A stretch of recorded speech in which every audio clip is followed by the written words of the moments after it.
The statements we're about to show you are from the Holy Quran, and is said to be the official, unchanged, pure word of God, revealed over 1400 years ago.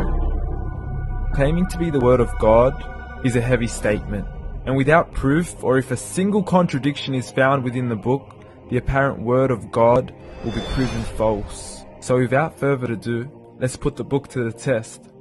In the 23rd chapter, titled The Believers, from the 12th to the 14th verses, God is said to give a detailed description of how the human being is formed. It begins by saying, "We then placed him as a sperm drop in a place of settlement, firmly fixed. Then we made the drop into a alaqa." We will translate this word very soon. "And then we changed the alaqa into a lump. Then we made out of that lump into bones. And then we clothed the bones with flesh. Then we caused him to grow and come into being and attain the definitive human form."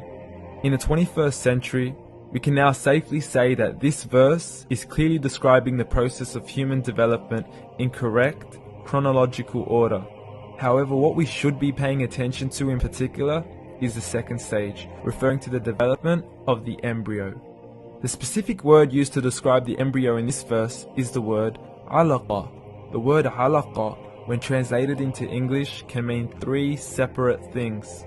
Firstly, a blood clot, or to be suspended, that is to be hanging or clinging to something, or thirdly and finally, a leech.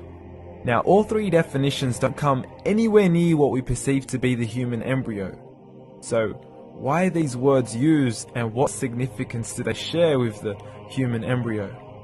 Can the embryo be described as a blood clot? Well, what do you think?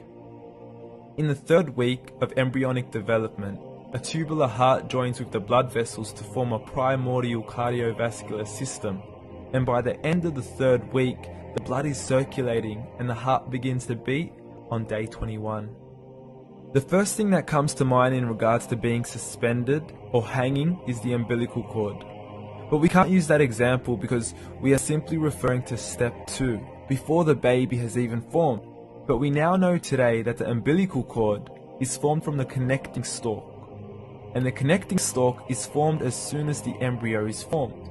The embryo's connecting stalk has even been described by John Allen and Beverly Kramer as an object to suspend the developing embryo in the extra-embryonic column. So an embryo is suspended and does have a strong resemblance with the blood clot. What on earth would an embryo have to do with a leech? Figure A shows the structure of an embryo at 25 days. Figure B shows a leech. Now please note once again that the embryo in this stage is no greater than the size of a kernel of wheat. This is an X-ray of the embryo at 22 days. This is the internal structure of a leech. It's mind-blowing stuff, but you still haven't seen anything yet. This is the head of the embryo at 22 days. The detail you are seeing right now is absolutely impossible to be seen with the human eye and can only be seen with a microscope. This is the back end of a leech. There's no other words used to describe this other than mind-blowing. The pictures we have shown you are impossible to be seen with the human eye, or even to be predicted by the human mind. Once again, the verses we have shown you were revealed over 1400 years ago to a man who couldn't read nor write. Are these the words of God? Descriptions of the human embryo in the Quran cannot be based on scientific knowledge in the 7th century. The only reasonable conclusion is that these descriptions were revealed to Muhammad from God.